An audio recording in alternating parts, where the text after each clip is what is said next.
Welcome everyone to the next installment of our series, Zoom into Healthcare Price Transparency. I'm Matthew Albright, Chief Legislative Affairs Officer here at Zelis, and there is some big news in healthcare transparency. Today, I'm lucky to be joined by my colleague Hiran Bhatt, Vice President of Product Delivery here at Zelis, and he is going to help us unpack a major regulatory development that health plans and payers need to be aware of. Now, on December 23rd, just as we started to sit down with our hot cocos, the administration proposed a rule that would significantly update health plans, transparency, and coverage requirements. So I'm going to turn to Hiran to help us out. Hiran, thanks for joining us. Thanks, Matthew. Glad to be here. Good. So let's start at a very high level. What exactly did the administration publish, and why should health plans be paying attention to it? Sure. So the CMS released a proposed update to the transparency in coverage, or TIC, requirements that apply to insurance issuers and other payers. As our audience probably already knows, the original requirement and the new proposed requirements are all about bringing transparency to on how much medical procedure costs for our consumers. The original TIC regulation required payer to publish machine-readable files, aka MRFs, of all their pricing data, and then create transparency tools for consumers to use. These new proposed rules build on those requirements, particularly around how MRFs or machine-readable files are structured, how often they're updated, and what additional context is included. If finalized, these updates would go well beyond technical tweaks and would have a real operational impact to our payers. Okay, so a real operational impact. Let's dig into that. What exactly is changing under these proposed rules? Sure. So there are several important areas of changes that target further file size reduction as well as improving data usability. These are key themes here. So first, CMS is proposing smaller and more efficient machine-readable files. As our clients are aware, with the release of Think 1.0, the MRFs were large and had tons of data that showed all contracted services for a given provider. For example, pediatrician is contracted for heart surgery, so they show up as they're doing heart surgery. At Zelis, we knew this was a problem, and we addressed this by adding a specialty taxonomy to remove the bad data. Now, CMS is proposing the same level of logic that says, don't even you don't have to report that additional services that you are not likely to perform in there. This will significantly reduce file size as well as improve the data usability. Also, these MRF files are often plan or group specific.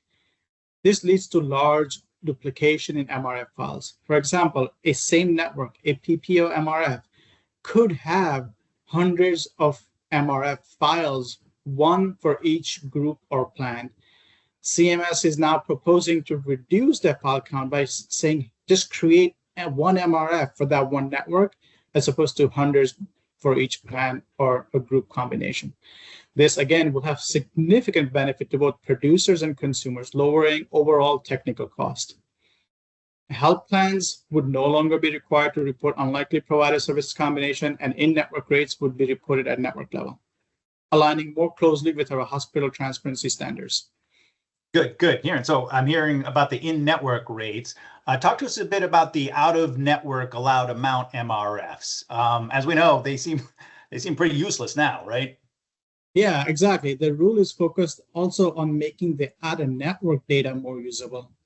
So today, the out-of-network data is 20 claims, 90 days, and the CMS is proposing lowering threshold for 11 claims needed and increasing reporting period to 6 months. What does this mean?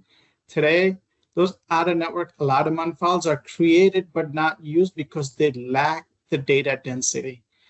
With this new proposed regulation, it should have more robust data due to lower threshold, higher reporting period, overall making this file more meaningful and useful. Good. Okay, so I'm hearing that the in-network MRFs can be brought up a few levels, reported at the provider network level, and then the out-of-network MRFs, they're being brought up a level 2 and reported at the market level. So that sounds like a big step forward in terms of usability. What else is in these rules?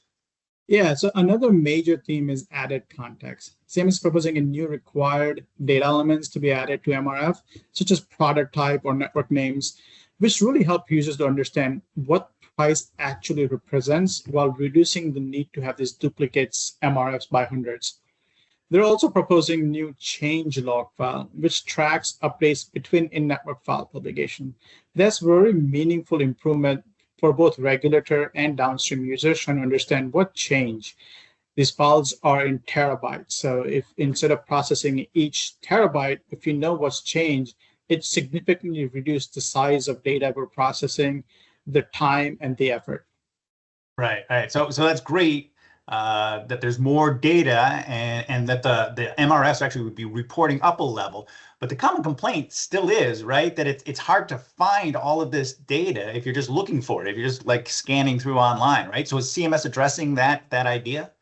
Oh, yes, very directly. So under the proposed rule, payers would be required to publish a plain text file that clearly lists URL where MRFs are located. Payers also have to provide contact information that would put you in touch with someone who can help you find that plan's data.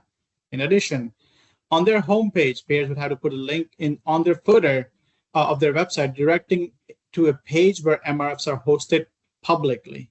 So it can't be behind login and password. These steps are really designed to make it easier for consumers, researchers, regulators to actually find that data. Go to the payer site, should have a link, you should get the data. Terrific, Hiran. And I'm just kind of going through the complaints here, right? But another complaint we've heard, right, is that payers spend a lot of time, a lot of money creating these MRFs every month and storing them and maintaining them, even when some of the information doesn't change all that often. What's being done about that, right? Yeah, that's exactly true. At Zelis, we also process thousands of MRFs, and we've seen that. And so the proposed regulation calls out, instead of having those terabytes of files created monthly, creating them quarterly.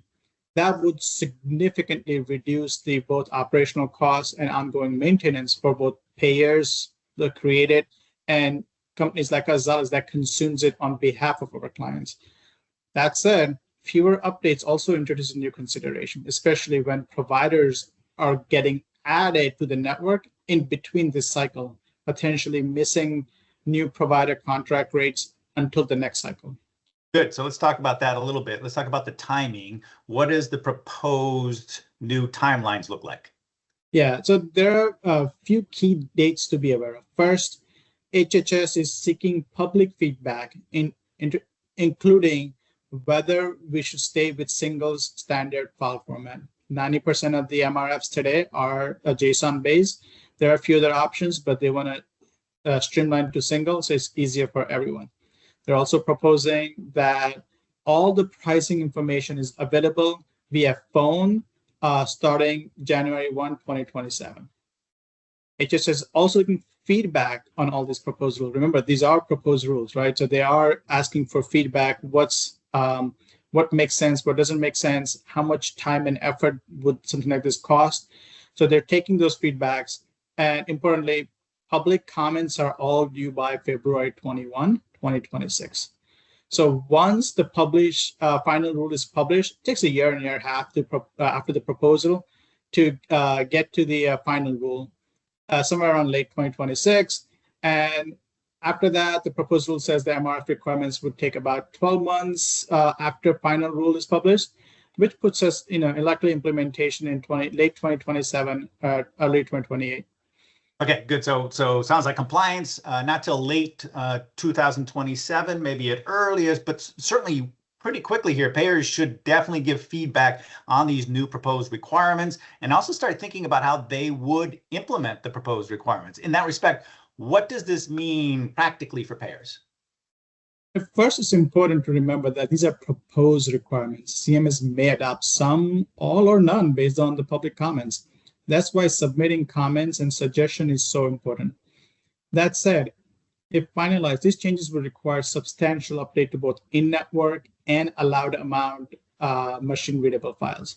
For example, the new service taxonomy mapping meant to filter out those pediatricians doing heart surgeries will require a detailed claim analysis to understand the relationship between a provider specialty and a billing code. While quarterly updates reduce burden, they could also introduce gap in transparency if new providers are added mid-cycle and not reflected immediately. Gotcha. So, and there's a lot going on in transparency. So I just want to be clear here. This proposed rule that just came out in December, that's actually completely different from the Schema 2.0 requirements that we saw last fall that are due February, right? That's exactly right. They're both the rules, the new proposed rule and the Schema 2.0 apply to the MRFs, but Schema 2.0 is more technical requirement. It goes live February next month. The proposed rule will not take effect for a few years. The Schema 2.0 focuses on improving usability and reducing the file size through the technical optimization of MRF specs, whereas the proposed rule we're talking about today goes way further and introduces network level reporting, removing non-perform services, adding utilization and taxonomy files, and reducing file update frequencies.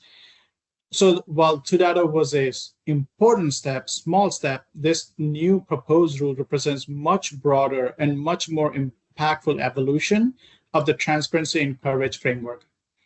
Gotcha. So a lot to digest, a lot to process here. How is Zelis helping clients navigate all of this? Sure. So as always, Zelis remains fully committed to supporting our clients' transparency and compliance rules.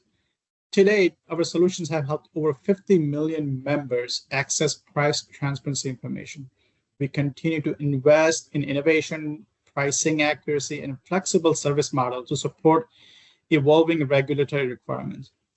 We're actively monitoring this proposed rule, engage in industry discussion, and helping clients understand what really this means to them, to their data systems and operations.